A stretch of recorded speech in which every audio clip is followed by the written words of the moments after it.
all major religions have prophecies of a promised one who will usher in a golden age. The Messiah, the return of Christ, the 10th Avatar, and the 12th Imam. Today, many have put aside these prophecies, never imagining that they could come true, especially in their own lifetime. But this was not always so. Less than 200 years ago, people all over the world experienced an intense and immediate expectation of a promised one.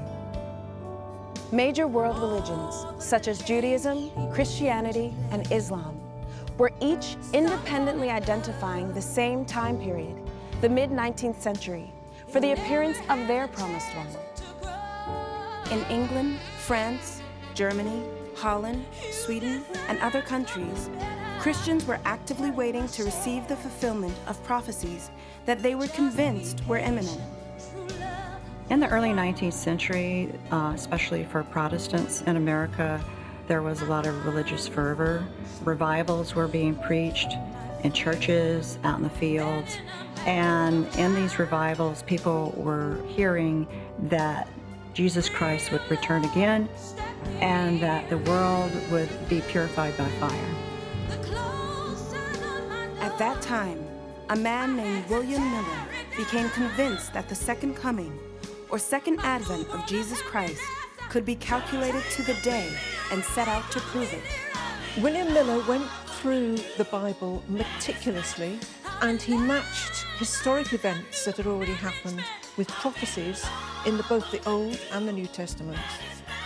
And to his great surprise, he discovered, first of all, the first advent was there, prophesied in the Old Testament, and then that the second advent was coming. He compared the prophecies with actual historical events that seemed to fulfill prophetic promises, and computed very rationally the date when all the prophecies would be fulfilled. Thousands of people believed that Miller was right and flocked to what became the American Adventist movement, convinced that Jesus Christ would return on a specific day in 1844. One can imagine the heightened expectation of people, both the excitement and the fear of what was coming. The farmers stopped farming their fields, they didn't do the harvest. Some people confessed to crimes so that they wouldn't have the crimes on their conscience when Jesus came. People who drank gave up alcohol. People really changed the way of living, ready for this fantastic moment.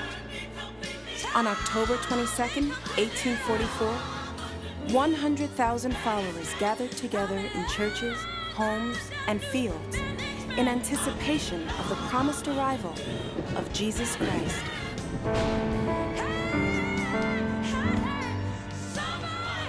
Well, when the sun came up on October 23rd, they had to confess to themselves that nothing happened. It was terrible. It was really terrible. They were completely distraught and weeping.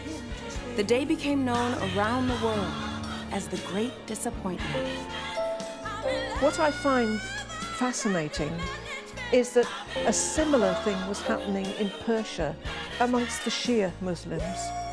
And extraordinarily enough, the year that they were looking at in their calendar was 1260, which is 1844 in our calendar. While Christians in the West were awaiting the return of Christ in 1844, at the same time in the East, Shia Muslims also awaited a divine messenger under a different name, the 12th Imam. They believed that he was in a state of physical concealment. He was alive and present, but he simply could not be seen. They imagined that this 1,000-year-old person would return to the world as an agent of God to bring peace. That he would use the sword to become a political leader and rule over the world with justice. Every Shi'i in mid-19th century Iran, of course, had to believe this. Some of them perhaps hoped it would never happen because it would be a great shakeup, according to the prophecies in the Shi'i holy books. Things would be turned upside down. It wouldn't be business as usual when the hidden Imam comes back. Yes, justice would be established, but many things would change. The Orthodox religious and political leaders of Persia, while they paid lip service to the longed-for advent of the 12th Imam, they well knew that his arrival would signal the end of their power. On the one hand, they have to constantly show reverence towards the 12th Imam.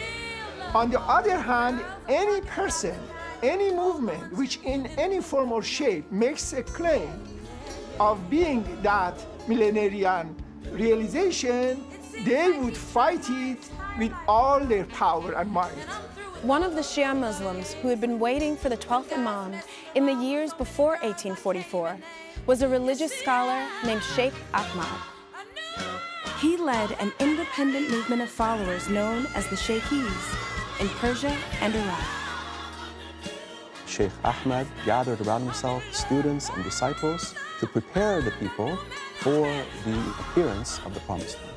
The growing Sheikhi movement was a direct threat to the traditional clerics. Despite being persecuted, the Sheikhis' innovative and original teachings continued to attract followers. One of these followers was a brilliant scholar named Sayyid Kazim. He succeeded Sheikh Ahmad and greatly advanced the movement in Karbala. But Sayyid Kazim died without naming a successor.